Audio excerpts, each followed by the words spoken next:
فاتحہ۔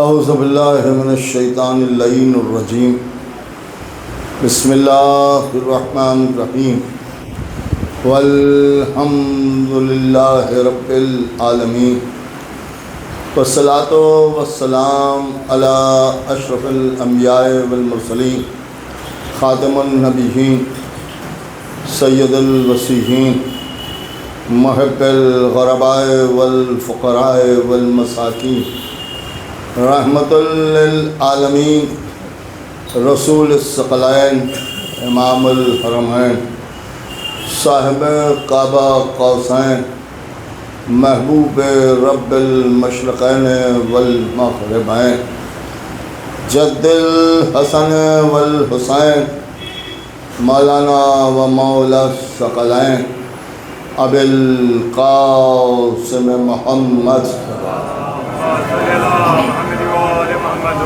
اہل بیتہ الطیبین الطاہرین المعصومین المظلومین المنتخبین المنتجبین، الذین اذھب اللہ عنہم الرجس وطہرہم تطہیرا۔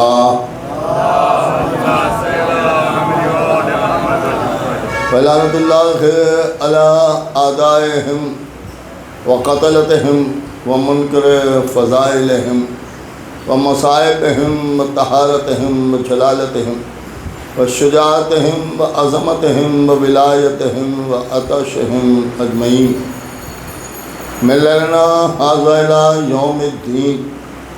اما بعد فقد قال اللہ سبحانہ تبارک وتعالی فی کتابہ الکریم والفرقان الحکیم والقرآن الکریم وقولہ الحق۔ بسم اللہ الرحمن الرحیم، لا تبدیل لکلمات اللہ۔ صلوات بھیجتے ہیں۔ سورہ یونس کی آیت کریمہ کی تلاوت کو شرف حاصل کیا، اور اس میں خدا عالم نے اپنے کلمات کے لیے صاف لفظوں میں اعلان فرمایا کہ اللہ کے کلمات میں تبدیلی ممکن نہیں۔ میں نے برابر آپ کے سامنے عرض کیا کہ کلمات سے مطلب کیا ہے، اور ظاہر سی بات ہے کہ سب جگہ بدل جانا کوئی بڑی بات نہیں ہے، لیکن یہ اللہ ہے، یہ خالق ہے، اسی نے کائنات کو خلق کیا ہے، اور جب اس نے خلق کیا ہے تو اس کے کلمات میں کسی قسم کی کوئی تبدیلی نہیں ہو سکتی۔ کلام سے کلمات ہے، اور یہ بھی اس کو جانتے ہیں کہ اللہ کا کلمات کو اگر دیکھنا ہے تو ہمیں قرآن کو دیکھنا پڑے گا، اس لیے کہ قرآن میں جو کچھ ہے وہ سب اللہ ہی کا کہا ہوا ہے اور اسی کی باتیں ہیں۔ تو اب وہ یہ کہہ رہا ہے کہ اس میں کسی قسم کی کوئی تبدیلی نہیں ہے، اس کا مطلب یہ ہے کہ قرآن نے جسے جس لائق بتا دیا اسے اسی لائق سمجھنا ہی ایمان ہے۔ اگر محمد اور آل محمد پر درود پڑھنے کا حکم قرآن دے رہا ہے تو پھر ہمیں درود پڑھنا ہے، اور اگر کسی پر لعنت کرنے کا حکم دے رہا ہے تو پھر اس پر لعنت کرنا ہے۔ اب یہ کہ صاحب ہم بہت بڑی چیز ہیں، ہم بہت بڑے انسان ہیں، اور صاحب ہماری فکر کھلی ہوئی ہے، ہم زمانے کے ساتھ چلنے والے ہیں، لہٰذا ہم لعنت نہیں کرتے، یا ہم درود نہیں پڑھتے، یا ہم مجلسوں میں نہیں آتے، یا یہ کہ ہم کسی کے ساتھ اٹھنا بیٹھنا پسند نہیں کرتے، ایک بات یہ بھی عرض کر دوں کہ چاہے کوئی کتنا بڑا بھی ہو جائے اللہ سے تو چھوٹا ہی رہے گا۔ ایک صلوات پڑھیں محمد۔ لہذا جو اس کے حکم ہیں وہ اپنی جگہ ہیں۔ جب اس نے کہا کہ ان پر درود بھیجو تو پھر بھیجو، جب اس نے کہا کہ ان پر لعنت بھیجو تو پھر لعنت بھیجو۔ اس کا مطلب یہ ہے کہ جسے اللہ نے لائق لعنت سمجھا ہے اسے لائق درود نہیں سمجھا جا سکتا۔ اگر کوئی سمجھے گا تو وہ قرآن کو تبدیل کرے گا، قرآن کو بدلنا چاہے گا، اور قرآن نہیں بدل سکتا بلکہ بدلنے والوں کا مذہب بدلتا ہوا نظر آئے گا، بدلنے والے بدل جائیں گے لیکن اللہ کا کلام نہیں بدلے گا۔ بہت ہی آہستہ آہستہ میں آپ کے سامنے ایک بات عرض کر دوں کہ اب بات درود کی آ گئی تو اللہ نے درود پڑھنے کا حکم دیا ہے، اور ظاہر سی بات ہے کہ جو آیت درود کے لیے ہے وہ میں سمجھتا ہوں کہ یہاں کے بچے کو یاد ہے، اس لیے کہ ہم صبح سے شام تک اس آیت کو پڑھتے رہتے ہیں، اور درود پڑھنے کا حق ہم ہی کو ہے، اس لیے کہ جیسے نبی نے درود بتایا ہے ویسے شاید ہمارے علاوہ کوئی دنیا میں پڑھتا ہوا نظر نہیں آئے۔ ان اللہ و ملائکتہ یصلون علی النبی یا ایھا المؤمنین، یا یوں کہا جائے کہ ان اللہ و ملائکتہ یصلون علی النبی، اور اللہ کہہ رہا ہے کہ درود بھیجو کس پر؟ نبی پر، صلو علیہ وسلموا تسلیما۔ اب غور طلب یہ ہے کہ اس آیت میں درود پڑھنے کا حکم دیا گیا ہے۔ ایک بات یہ غور طلب ہے کہ اس آیت میں نبی کہا گیا ہے۔ دیکھیے ایک بالکل الگ ہٹ کے بات آپ کے سامنے کرنا چاہ رہا ہوں کہ درود بھیجو نبی پر، نبی کا نام نہیں لیا گیا ہے، لیکن سارے مسلمان ختمی مرتبت پر ہی درود بھیجتے ہیں۔ یہ ایک عجیب بات ہے کہ اللہ نام نہیں لے رہا ہے مگر کلمہ پڑھنے والے سمجھ رہے ہیں کہ کس پر درود بھیجنا ہے۔ دیکھیے کس پر درود بھیجنا ہے۔ اب غور طلب یہ ہے کہ آپ کی کیسے سمجھ میں آیا؟ جب اللہ نے نبی پر درود بھیجنے کا حکم دیا ہے تو نبی تو بہت سے ہیں، اور ظاہر سی بات ہے کہ 1,24,000 پیغمبر اللہ نے بھیجے ہیں، تو آپ کسی بھی نبی پر درود بھیج سکتے ہیں۔ تو لوگوں نے کہا نہیں صاحب، ہم تو انہی پر درود بھیجیں گے۔ کیوں درود بھیجیں گے؟ بھئی غور طلب ہے کیوں درود بھیجا جائے گا؟ جناب ابراہیم پر درود کیوں نہیں بھیجا جائے گا؟ جناب موسیٰ پر درود کیوں نہیں بھیجا جائے گا؟ حضرت آدم پر درود کیوں نہیں بھیجا جائے گا؟ ختمی مرتبت ہی پر درود کیوں بھیجا جائے گا؟ اللہ نے حکم بغیر نام کے دیا ہے، آپ نام لے لے کے درود بھیجتے ہیں، ایسا کیوں کرتے ہیں؟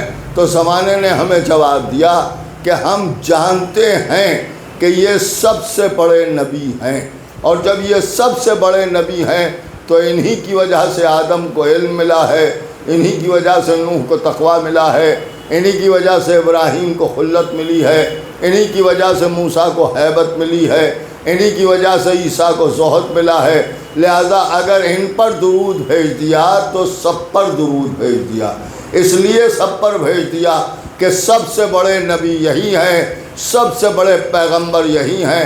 اب آپ نے غور کیا کہ اللہ نے بغیر نام لیے اگر درود کا حکم دیا تو آپ نے ختمی مرتبت کا نام لے کے درود بھیجا۔ دیکھیے نام لے کے درود بھیجا، آپ کی سمجھ میں آ گیا کہ یہ سب سے بڑے نبی ہیں۔ اب جب ہم لعنت بھیجنے کے لیے بیٹھ جائیں تو اب ہم سے یہ نہ کہیے گا کہ اللہ نے نام لے کے لعنت کہاں کی ہے، لیکن نام لے کے لعنت کہاں کی ہے؟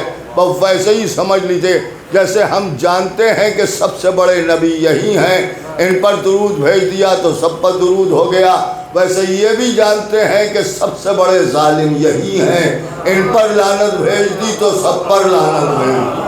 ایک صلوات بھیجتے ہیں محمد والے ایسا نہیں، بڑے خاص سب مل کے باواز میں بلا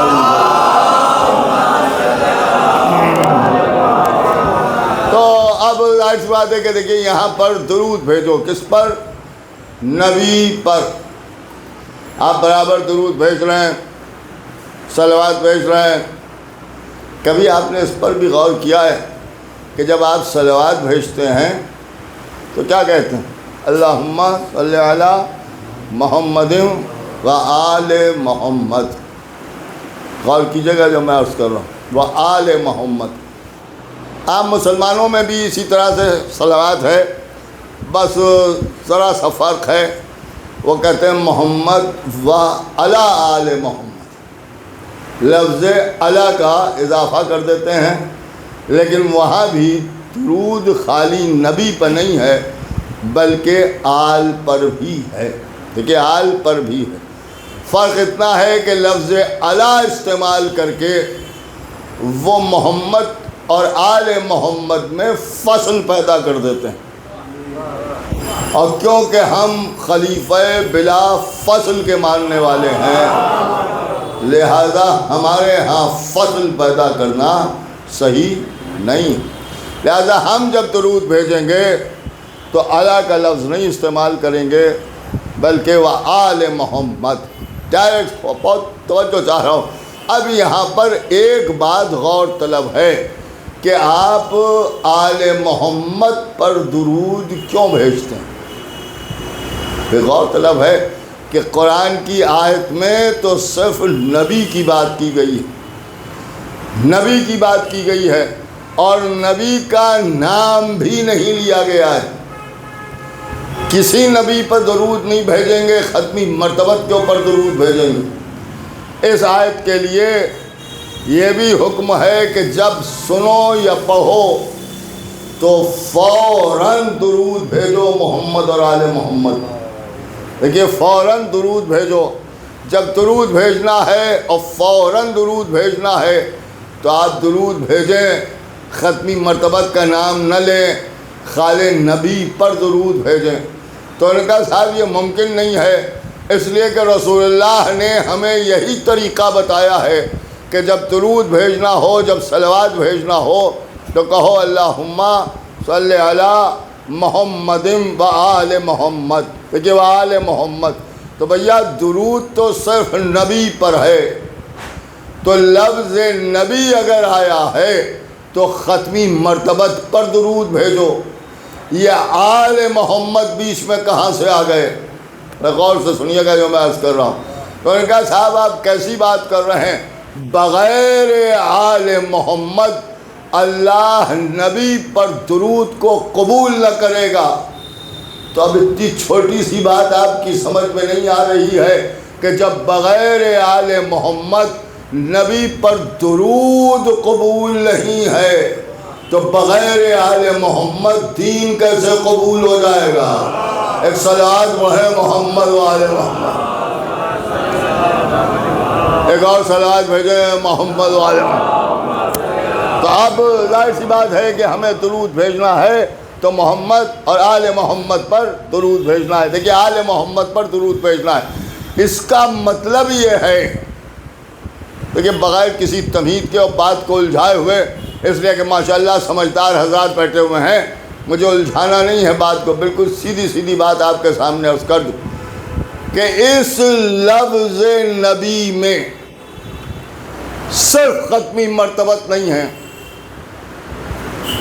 بلکہ ساتھ میں آل نبی بھی ہیں، آل محمد بھی ہیں۔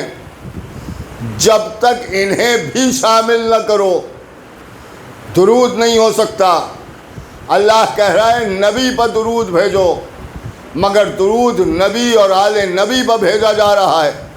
اس سے یہی بات سمجھ میں آتی ہے کہ سب جانتے ہیں کہ جب لفظ نبی آئے گا تو اس نبوت میں خالی ختمی مرتبت نہیں ہے بلکہ اس لفظ نبی میں ختمی مرتبت بھی ہیں اور ان کے اہل بیت بھی ہیں۔ دیکھیے ان کے اہل بیت بھی ہیں۔ دیکھیے بہت آسان کر رہا ہوں، ذرا سا دقیق ہے موضوع، لیکن بہت آسان کر کے آپ کے سامنے عرض کر رہا ہوں کہ اس کا مطلب یہ ہوا کہ محمد پلس آل محمد۔ دیکھیے محمد پلس آل محمد، از ایکول ٹو نبی. دیکھیے اب اس سے زیادہ آسان میں آپ کے سامنے نہیں عرض کر سکتا ہوں. ایک صلوات پڑھیں محمد والے. یہ آپ غور کر رہے ہیں کہ میں عرض کر رہا ہوں؟ اس کا مطلب یہ ہے کہ نبی اور ان کی آل کو اگر ملا لو تو نبوت بنتی. نہیں غور کر رہے ہیں؟ ملا لو تو نبوت بنتی. اب آپ نے غور کیا کہ اللہ نے قرآن میں نبی پر درود پڑھنے کا حکم دیا، لیکن جب نبی پر درود پڑھنے کا حکم دیا تو بغیر آل نبی درود ممکن نہیں. اس لیے کہ اگر کوئی آل پر درود نہ بھیجے تو رسول اللہ نے فرمایا کہ میرے اوپر آدھا صلوات نہ پڑھو، آدھا درود نہ پڑھو. اس کا مطلب یہ ہے کہ اگر آپ نے اہل بیت کو ہٹایا تو رسول اللہ کی حدیث کو نہیں مانا، اور اگر رسول کی حدیث کو نہیں مانا تو قرآن کی آیت پر آپ عمل نہیں کر سکتے. تو یہ ماننا پڑے گا کہ لفظ نبی میں اہل بیت بھی شامل ہیں. دیکھیے اہل بیت بھی شامل ہیں. اس آیت سے یہی ثابت ہوتا ہے کہ نبوت کا مطلب یہ ہے کہ جس میں اہل بیت بھی ہوں. دیکھیے اہل بیت بھی ہوں. اب ایک جملہ کہوں تو شاید غلط نہ ہوگا کہ لوگوں نے یہ حدیثیں ہمیں گڑھ گڑھ کے سنائیں. اگر نبوت آگے چلتی تو پھر یہ نبی ہو جاتے، اور نبوت آگے بڑھتی تو وہ نبی ہو جاتے. اگر نبوت آگے بڑھتی تو ان کے نال یہ نبوت ہوتی. ایک جملہ میں آپ کے سامنے عرض کر دوں کہ نبوت تو آگے چلی نہیں، لہٰذا نہ یہ نبی ہو پائے نہ وہ نبی ہو پائے. لیکن قرآن کی اس آیت کو پڑھو تو سمجھ میں آئے کہ جو نبوت چل رہی ہے اسی میں آل محمد شامل ہیں. ایک صلوات وہ ہے محمد والے. ایک اور بآواز بلند صلوات بھیجتے ہیں. ارے ایسے نہیں، سب مل کے بآواز بلند صلوات. یہ بار بار میں نے صلوات اس لیے بھجوا رہا ہوں کہ میں دیکھ رہا ہوں کہ اب صلوات بھیجنے بھر کے لوگ تو آ ہی گئے ہیں. ایک اور صلوات بھیجتے ہیں.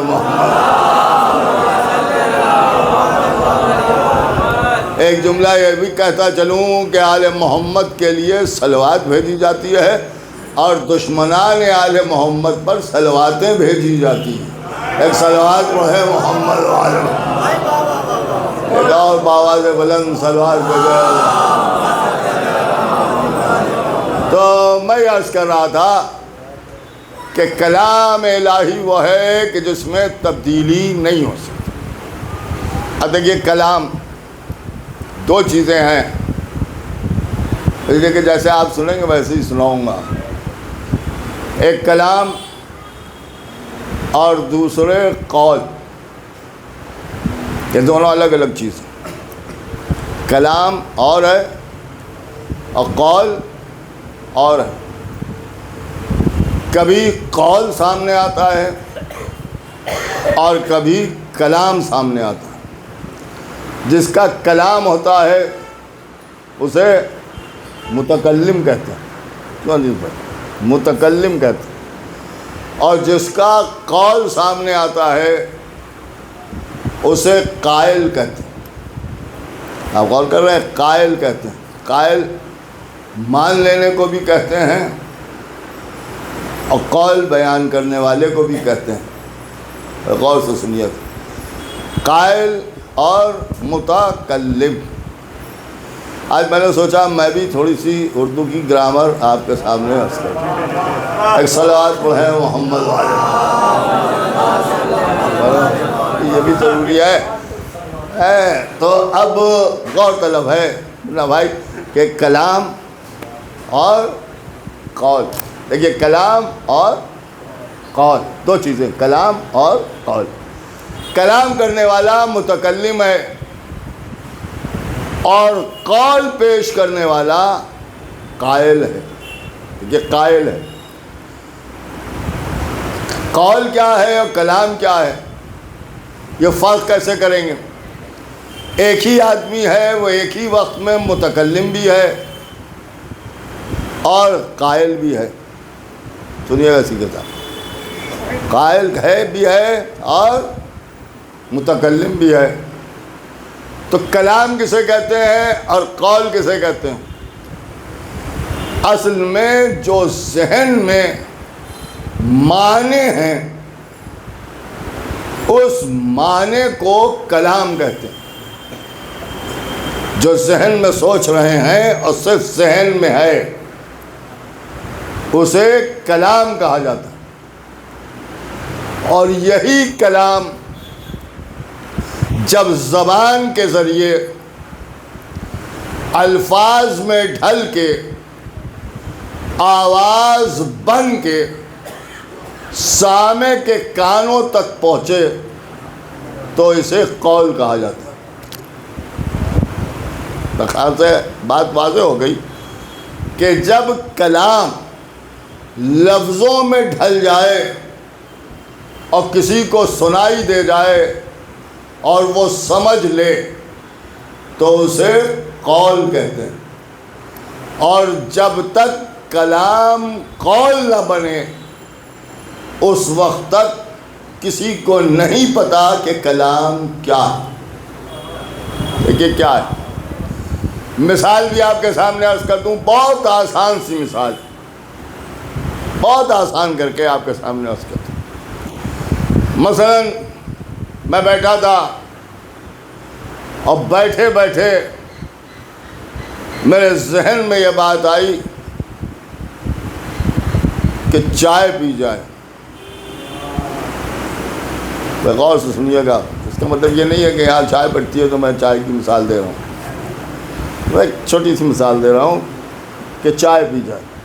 ذہن میں یہ بات ہے، جب یہ ذہن میں آئی اور ذہن میں رہی تو یہ کلام،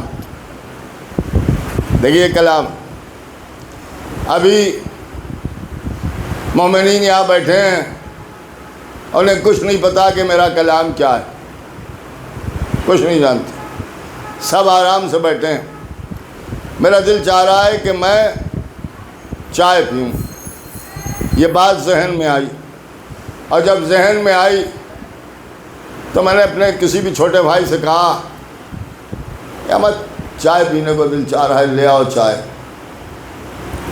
یہ قول ہے، دیکھیے یہ قول ہے۔ جب تک صرف کلام کلام رہے گا اس وقت تک کسی کو کچھ پتہ نہیں چلے گا کہ کلام کیا ہے۔ جب قول میں ڈھل جائے گا کلام تب زمانے کی سمجھ میں آئے گا۔ یہ جو ذہن میں بات آتی ہے اسے ہمارے یہاں یا یوں کہا جائے کہ انسانوں میں اسے خواہش کہا جاتا ہے، خواہش کہا جاتا ہے کہ ہمیں خواہش ہو رہی ہے کہ چائے پئیں یا خواہش ہو رہی ہے کہ پانی پئیں، تو یہ خواہش ہے۔ دیکھیے خواہش کا معاملہ یہ ہے کہ یہ پری پلان نہیں ہوتی کہ انتظام کیا جا رہا ہے، لوگوں کو بلایا جا رہا ہے، کچھ گفتگو ہو جائے پہلے چائے کی،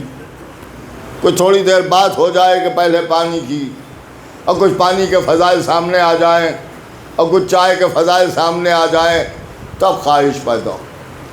نہیں، خواہش اچانک پیدا ہوتی، دیکھیے اچانک پیدا ہوتی، بیٹھے بیٹھے اچانک دل چاہا کہ پانی پئیں، تو جب اچانک دل چاہا کہ پانی پئیں اسی کو خواہش کہتے ہیں، اور جب خواہش لفظوں میں ڈھل گئی تو اسے قول کہا جاتا ہے۔ بندوں کے معاملے میں یہ دونوں چیزیں الگ الگ ہیں، پہلے خواہش ہے، کلام ہے، پھر کہیں جا کے قول ہے، دیکھیے پھر کہیں جا کے قول ہے۔ لیکن اللہ کا معاملہ یہ ہے کہ وہاں یہ دونوں چیزیں الگ الگ نہیں ہیں، کیونکہ وہاں خواہش کوئی چیز نہیں ہے، اس کیفیت کو کہ جس سے کلام بنتا ہے بندوں کے لیے خواہش کہا جاتا ہے اور اللہ کے لیے مشیت کہا جاتا ہے۔ دیکھیے مشیت کہا جاتا ہے۔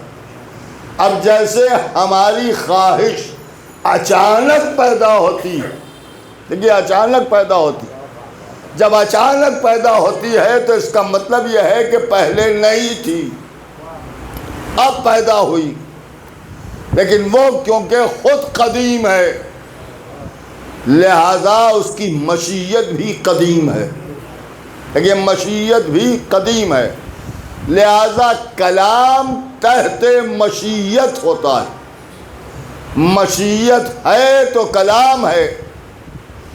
اور پھر اور آگے بڑھیے کہ اگر کلام ہے تو قول ہے، قول ہے۔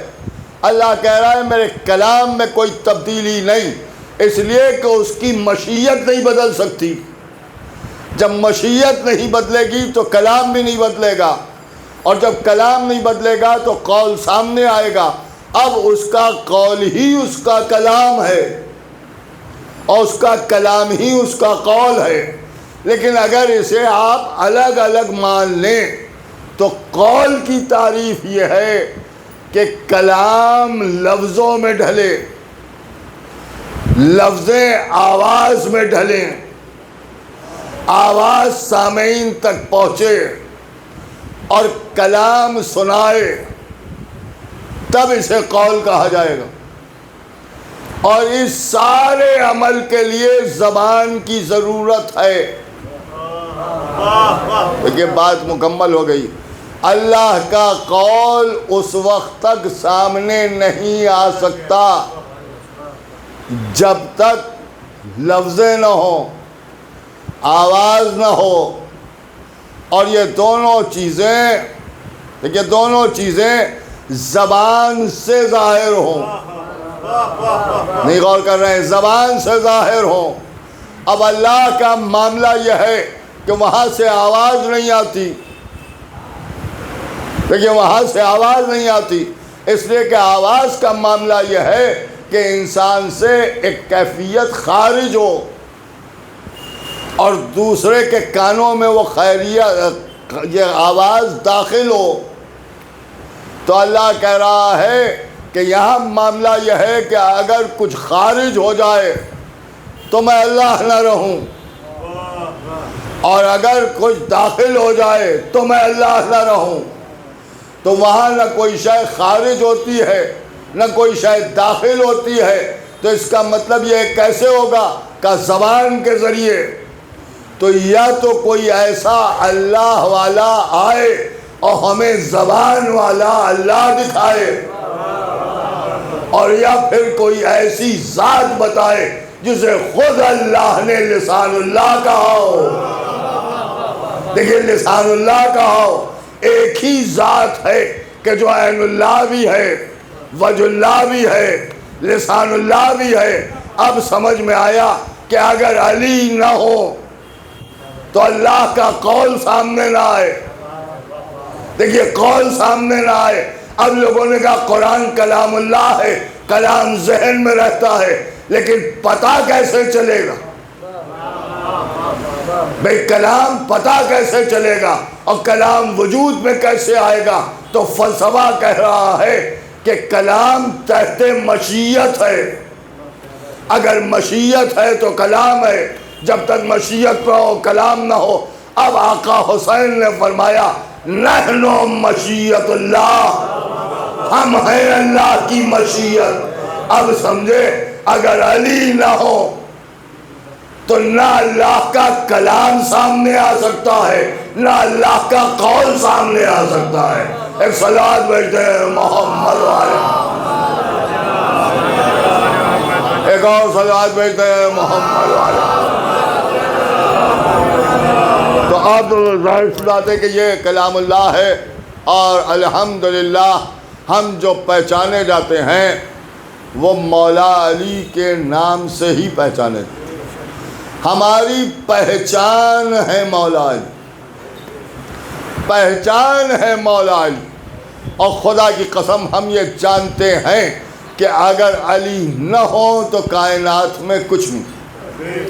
لیکن لوگوں نے علی کے مقابلے میں نہ جانے کس کو لا کے بٹھایا، اور اس کے بعد مولا علی کا تقابل ایسوں سے کرنا شروع کیا کہ جو کسی معاملے میں کسی کے بھی برابر نظر نہیں آتے تھے۔ دیکھیے کسی معاملے میں کسی کے برابر نظر نہیں آتا. کبھی آپ غور کیجیے گا کہ جو میں عرض کر رہا ہوں، جب بات کی تو ان کا صاحب اہل بیت کو تو ہم بھی مانتے ہیں، علی کو ہم بھی مانتے ہیں، مولا علی کا ذکر ہم بھی کرتے ہیں، کیا کہنا مولا علی کا، مولا علی کے فضائل ہم بھی بیان کرتے ہیں، اور ہم بھی جھوم جھوم کے کہتے ہیں ارے خوب پڑھتے ہیں، ایسا پڑھتے ہیں کہ کوئی شیعہ کیا پڑھے گا. یہ بات تو صحیح ہے، جو شیعہ پڑھ دے گا وہ کوئی نہیں پڑھے گا. اب صلوات پڑھیں محمد والے. دیکھیے آپ غور کر رہے ہیں جو میں عرض کر رہا ہوں، ان کا صاحب ایسا پڑھتے ہیں اور ایسا پڑھتے ہیں اور ایسا پڑھتے ہیں. ایک بات میں آپ کے سامنے عرض کر دوں، خالی فضائل پڑھنا اور زبان سے کہنا کہ ہم علی کو مانتے ہیں اور ہے، اور علی کے انداز پر عمل کرنا یہ اور بات ہے. ہم فضائل پڑھتے ہیں تو انہوں نے کہا کہ صاحب خیبر پڑھی، خندق پڑھی، احد پڑھی. ارے صاحب حد یہ ہے کہ صفین بھی پڑھ دی، جمل بھی پڑھ دی، سب کچھ پڑھ دیا، اور جب مسلح پہ گئے تو ہاتھ باندھ کے کھڑے ہو گئے. آپ مجھے بتائیں کہ اس پڑھنے سے کیا فائدہ اور اس پڑھنے سے کیا فائدہ. ایک صلوات پڑھیں محمد والے. ایک اور بآواز بلند صلوات بھیجیں محمد. اب میں بس ایک بات آپ کے سامنے عرض کروں، بات یہاں تک آ گئی. جبل کی لڑائی ہو رہی ہے اور جمل میں دونوں طرف سے لشکر سامنے. جمل میں دونوں لشکر آمنے سامنے. ایک طرف قیادت ایک عورت کے ہاتھ میں ہے اور دوسری طرف قیادت اس مرد کے ہاتھ میں ہے جسے خیبر میں نبی نے مرد کہا. ایک صلوات پڑھیں محمد والے. اور یہ عجیب سی بات آپ کے سامنے عرض کرنا چاہ رہا ہوں. جمل کی لڑائی ہو رہی ہے. کل بھی میں نے کچھ ان بیگم صاحب کو کچھ کہا تھا. لوگ سوچ رہے تھے کہ صاحب یہ کیا بات ہے، ان کا صاحب نبی کی زوجہ کو کچھ کہنا صحیح نہیں.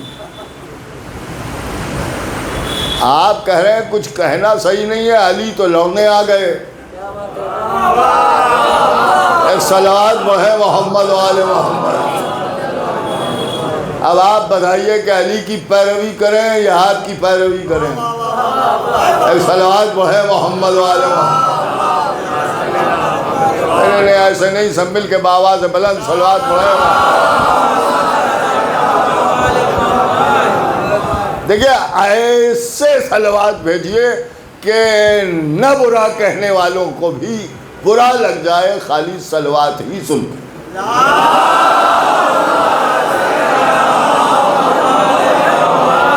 ہمارے کہ علی سے لڑنے آ گئی، کہ علی سے لڑنے آ گئی. اب یہاں پہ لوگ بہکے جا رہے ہیں. انہوں نے کہا ساتھ کچھ بھی ہے، رسول کی زوجائیں، رسول کی زوجائیں تھیں، رہیں کہاں. دیکھیے رہیں کہاں. اب جب ہم نے کہا رہیں کہاں تو لوگوں نے تڑپ کے دیکھیے بحث پر بحث ہے، بحث پر بحث ہے. اور مجھ سے تو کبھی نہ اٹکیے گا، بہت سیدھی سی بات آپ کے سامنے عرض کر رہا ہوں. اور نے کہا صاحب علی نے طلاق دی تو نہیں، خالی کہا تھا، خالی کہا تھا، طلاق دی نہیں تھی. اگر طلاق دے دیتے تو نکاح ثابت ہو جاتا، کیونکہ طلاق نکاح کے بعد ہوتی ہے. جب نکاح ہی ثابت نہیں ہے تو طلاق کیسے ہوگی. ایک صلوات پڑھیں محمد والے محمد. ایک اور بآواز بلند صلوات بھیجیں محمد والے. اور کر رہے دیکھیں بہت غور کیجیے گا بھائی، میں غلط تو نہیں کہہ رہا ہوں. اگر طلاق دے دیتے تو یہ لوگ تڑپ تڑپ کے کہتے جب تک طلاق نہیں دی تب تک تو تھیں، تب تک تو تھیں.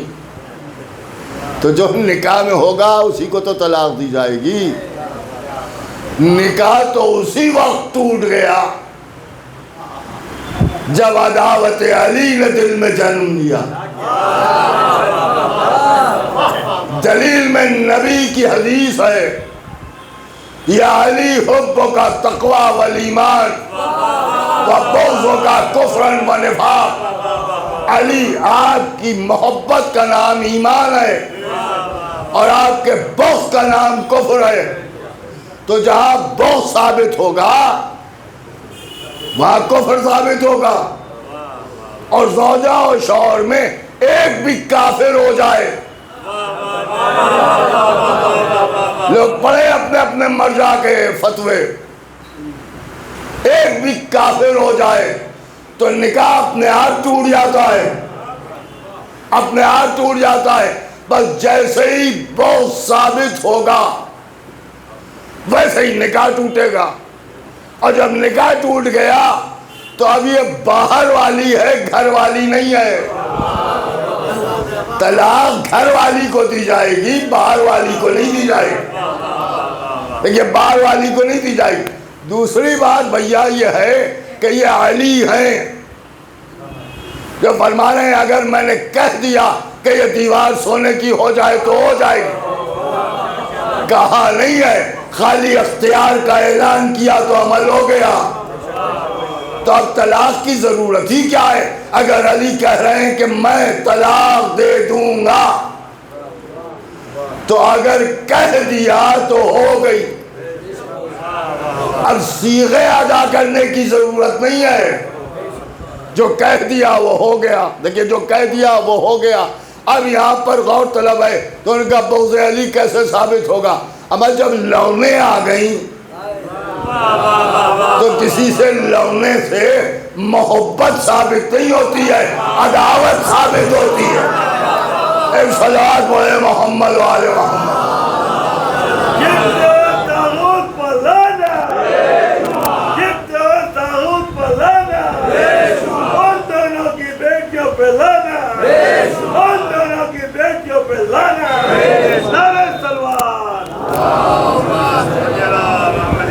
اب آپ ذرا سا غور فرمائیں کہ جنگ کا میدان ہے، طلحہ و زبیر لے کے آئے ہیں، ناکہ بیچ میں کھڑا ہوا ہے.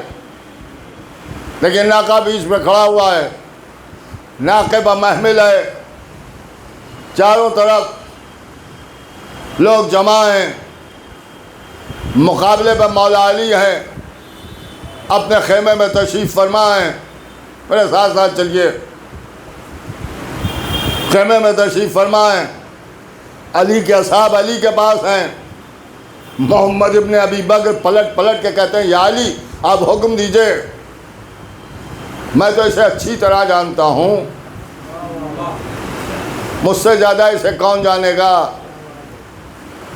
اس لیے کہ اس نے اپنے ساتھ لفظ بہن لگا کے مجھے شرمندہ کیا اور یہ ہاتھ سے لونے آ گئی. آپ مجھے حکم دیجئے. علی کہہ رہے ہیں ٹھہرو، رکو، ادھر سے لشکر ہے. سارے لشکر کو دیکھا، آواز دی مولا علی نے محمد حنفیہ کو. میں ایک جملہ مولا علی کا آپ کی سماعتوں کے حوالے کرنا ہے. آواز دی محمد حنفیہ کو. محمد حنفیہ آگے بڑھے، کہ تلوار اٹھاؤ، جنگ کے لیے جاؤ. محمد حنفیہ تیار ہوئے، زرہ پہنی، تلوار ہاتھ میں لی، گھوڑے پر سوار ہوئے. مولا علی نے فرمایا کہ میں یہاں پر کھڑا ہوا تمہاری جنگ دیکھ رہا ہوں، جاؤ جنگ کرو، میمنے پر حملہ کرو. محمد حنفیہ نے میمنے پر جا کے حملہ کیا، تلوار چلی، لوگ کٹ کٹ کے زمین پر گرنے لگے، اس سرے سے اس سرے تک چلے گئے، پھر واپس ہوئے. جب ادھر سے ادھر گئے تو کشتوں کے کشتے لگ گئے، جب پلٹے تو پھر لوگ قتل ہوتے ہوئے چلے آئے. محمد حنفیہ واپس آئے، آ کے کھڑے ہوئے، کہا بابا کیا حکم ہے؟ کہا واپس آ گئے. شیر خاموش نہیں بیٹھتے، لہذا پھر حملہ کرو. اب میسرے پر حملہ کرو۔ محمد حنفیہ نے میسرے پر حملہ کیا اور پھر پلٹ کے آئے، اور جب پلٹ کے آئے تو تاریخ نے لکھا کہ زرہ کی کڑیوں سے لہو جاری تھا، ان کے بھی بدن پر زخم بہت آئے تھے۔ مولا علی نے دیکھا، پانی منگایا، زرہ کی کڑیوں کو صاف کیا، تلوار کو صاف کیا، اور اس کے بعد فرمایا کہ جاؤ اب جا کے قلب لشکر پر حملہ کرو۔ محمد حنفیہ پھر پلٹے اور پلٹ کے قلب لشکر پر حملہ کیا۔ دیکھیے، قلب لشکر پر حملہ کیا اور لشکر کو تہوبالا کر کے واپس آئے۔ اب جب واپس آئے تو ایک مرتبہ مولا علی نے دیکھا اور دیکھ کے فرمایا کہ اب جاؤ، جا کے کچھ دیر آرام کر لو اور لاؤ تلوار مجھے دو۔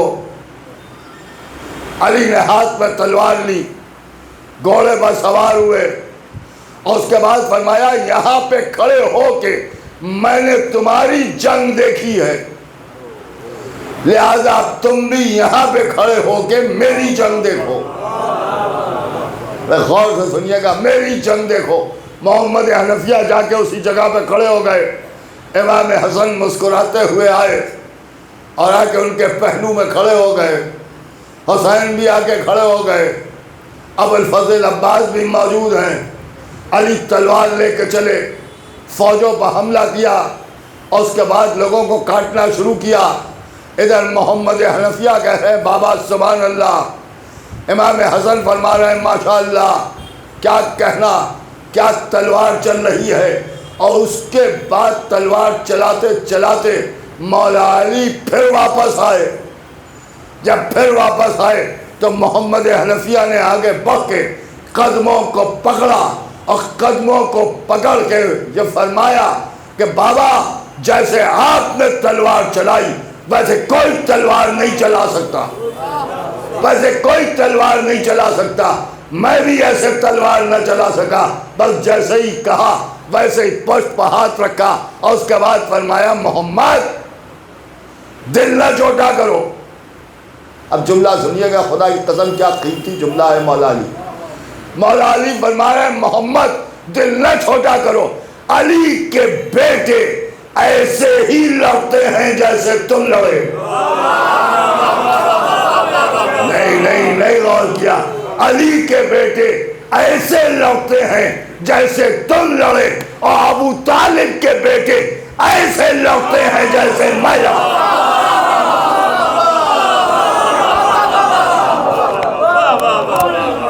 ایک بابا سے بلند صلوات بھیجے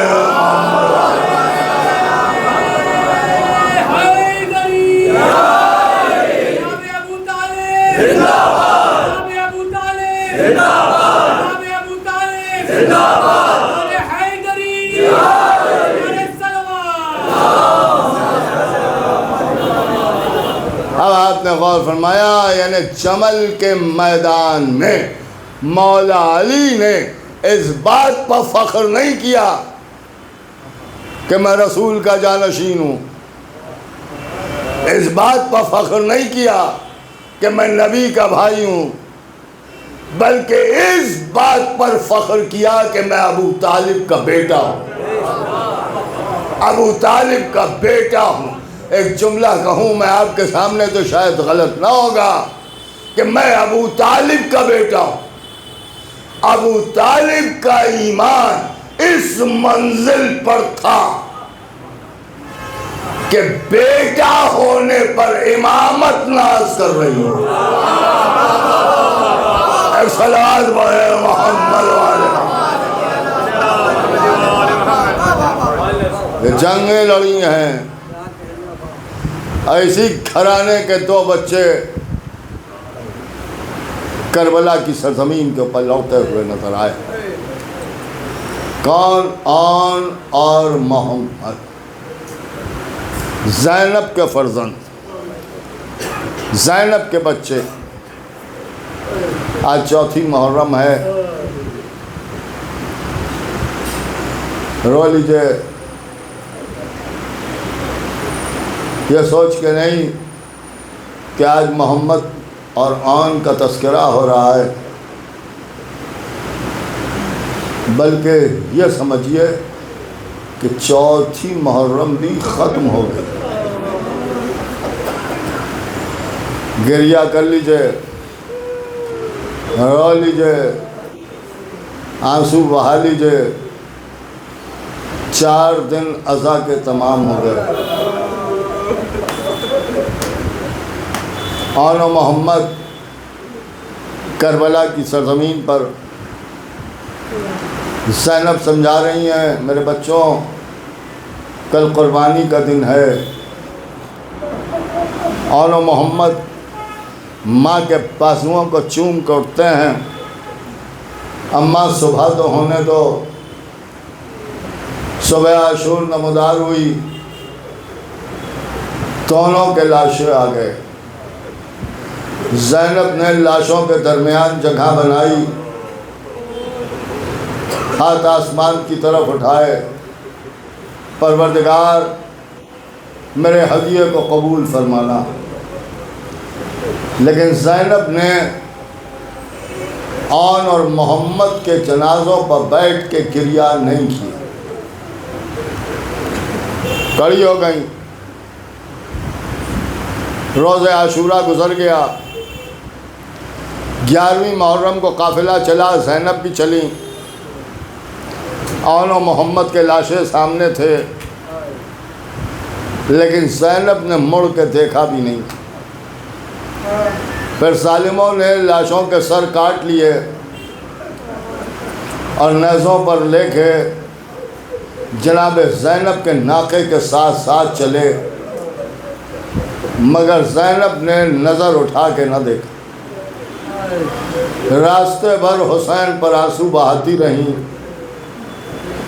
یہاں تک اہل حرم قید ہو گئے، لیکن زینب نے اپنے بچوں کا ماتم نہیں کیا۔ میں خالی اشارہ کرتا چلوں، وہ خالی مکان بھی مل گیا جس مکان میں سیدانیوں نے بیٹھ کے کربلا والوں کا ماتم کیا، لیکن وہاں بھی ایک بی بی کو آخر میں یہ کہنا پڑ گیا کہ کیا ان بچوں کی ماں اس دنیا میں موجود ہے؟ اس لیے کہ زینب نے آن و محمد کے سر اپنی آغوش میں نہیں لیے تھے، بس تڑپ کے ایک ہی بات کہی، یہ کیا کہہ دیا، ان بچوں کی ماں میں موجود ہوں، مگر تم ہی بتاؤ کہ میں اپنے حسین کا ماتم کروں یا آن و محمد کا ماتم کروں۔ واپس کربلا آ گئیں، سب کی قبروں کو پوچھا، لیکن سید سجاد سے یہ نہ پوچھا کہ آن و محمد کو کہاں سلایا۔ زینب واپس مدینے آ گئیں، جب بیویاں آن و محمد کا پرسہ دیتی تھیں تو زینب کہتی تھیں کہ نہیں، آن و محمد کا پرسہ نہ دو، بلکہ پرسہ دینا ہے تو حسین کا پرسہ۔ آقا حسین کو یاد کرتی تھیں اور روتی تھیں، بیویاں حسین کا پرسہ دیتی تھیں۔ کچھ دن کے بعد جناب عبداللہ گھر میں آئے، جناب سید سجاد کے پاس بیٹھے، کچھ دیر گفتگو کی، پھر اٹھ کے چلے گئے، پھر آ گئے اور پھر چلے گئے۔ جب دوبارہ آئے تو امام اپنی جگہ سے اٹھے، بازو کو پکڑا اور کہا ایسا معلوم ہوتا ہے کہ آپ کچھ کہنا چاہتے ہیں۔ کہا ہاں میرے لال، میں کچھ کہنا چاہتا ہوں، آپ بتائیں کیا چاہتے ہیں۔ کہا میرے لال یہ بتاؤ کہ تمہاری پھوپھی کچھ ہم سے ناراض ہیں۔ کہا یہ آپ کیسی بات کر رہے ہیں؟ کہا پھر کیا بات ہے کہ وہ اپنے گھر ابھی تک نہیں پہنچی۔ یہ سنا تو امام رونے لگے اور رو کے فرماتے ہیں کہ آپ خود اگر دریافت کریں تو بہتر ہو۔ جناب عبداللہ گھر میں آئے، چاروں طرف دیکھا، زینب نظر نہیں آئی۔ صحن خانہ پہ نظر پڑی تو دیکھا خاک پر ایک بی بی بیٹھی ہوئی ہے۔ آگے بڑھے اور بی بی کے قریب جا کے پوچھا، اے بی بی سب نظر آتے ہیں، زینب کہاں ہے؟ بس جیسے ہی کہا وہ بی بی نے سر اٹھایا، عبداللہ کو دیکھا، کھڑی ہو گئی اور کیا کہتی ہے کہ میرے والی مجھے نہ بچانا، میں ہی تو زینب ہوں۔ اب جو آواز سنی تو تڑپ گئے، اے بی بی یہ سر کے بال سفید کیسے؟ اے بی بی یہ چہرے پر جھریاں کیسے پڑ گئیں؟ بس یہ سننا تھا کہ زینب تڑپ کے فرماتی ہے، میرے والی تم ہی بتاؤ، یعقوب کا ایک بیٹا جدا ہوا، اتنا روئے کہ آنکھیں سفید ہو گئیں، میرے گھر سے ایک دن میں 18 جنازے نکل گئے۔ کہا بی بی کیا بات ہے، گھر کیوں نہ آئی؟ جناب زینب فرماتی ہیں، عبداللہ ہمیں آپ سے بہت شرمندگی ہے۔ اے بی بی کس بات کی شرمندگی؟ کیا رسن بندھنے کی شرمندگی؟ چادر چھننے کی شرمندگی؟ نہیں نہیں عبداللہ، وہ سب تو میرے حسین کے نام پہ ہوا۔ پھر کیا بات ہے؟ کہ عبداللہ آپ کے 2 بیٹے ہمارے ساتھ گئے اور دونوں کربلا میں مارے گئے۔ بس یہ سن کے جناب عبداللہ فرماتے ہیں، بی بی کیا بات کرتی ہو، اس میں شرمندہ ہونے کی کیا بات ہے؟ ایک میری طرف سے حسین پر قربان، ایک تمہاری طرف سے حسین پر قربان۔ اگر میں بھی ہوتا تو میں بھی تو اپنے آقا پر سے اپنی جان نثار کر دیتا۔ کہ عبداللہ ہمیں اطمینان ہو گیا، کبھی بھی پھر چلو گھر چلیں۔ زینب نے آواز دی، ام کلثوم، بی بی رباب، لیلا، ہم اپنے گھر جا رہے ہیں۔ سر پر ردا ڈال لی، جناب عبداللہ کے ساتھ ساتھ چلنے لگیں۔ بیویوں نے آ کے رخصت کیا۔ سید سجاد باہر ادب سے کھڑے ہوئے ہیں، تو بھی اماں خدا حافظ۔ زینب نے سید سجاد کی پیشانی چومی، میرے لال ہم اپنے گھر جا رہے ہیں۔ کہا ہاں بھی اماں خدا حافظ۔